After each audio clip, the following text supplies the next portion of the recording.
Şuun, hormatly prezidentimiz Serdar Berdimuhammedow gatnaşmagynda Aşgabat Türkmenabat ýokary tezlikli awtomobil ýolunyň Mary Türkmenabat bölümine bilen hormatly prezidentimiz paýtagtymyň halkara howamillerine gelip bu ýerden Aşgabat Türkmenabat ýokary tezlikli awtomobil ýolunyň Mary Türkmenabat bölüminiň açylyş tabrasyna gatnaşmak üçin Türkmenabat şäherine tarapy gurady. Aşgabatdan uğralan hormatly prezidentimiň uçary bir näçe wagtdan Türkmenabat şäheriniň halkara howa millerine gelip gönni. Bu ýerde hormatly prezidentimiz mehirli garşylandy.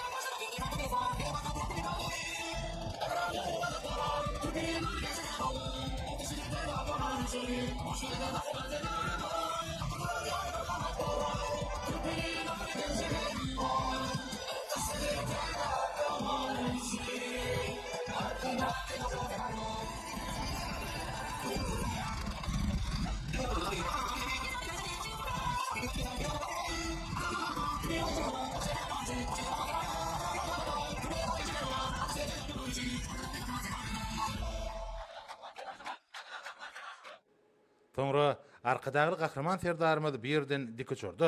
Aşgabat Türkmenabat ýokary tezlikli awtomobil ýolunyň Mary Türkmenabat bölüminiň açylyş tabrasynyň geçirilýän ýerine tarapy gurady.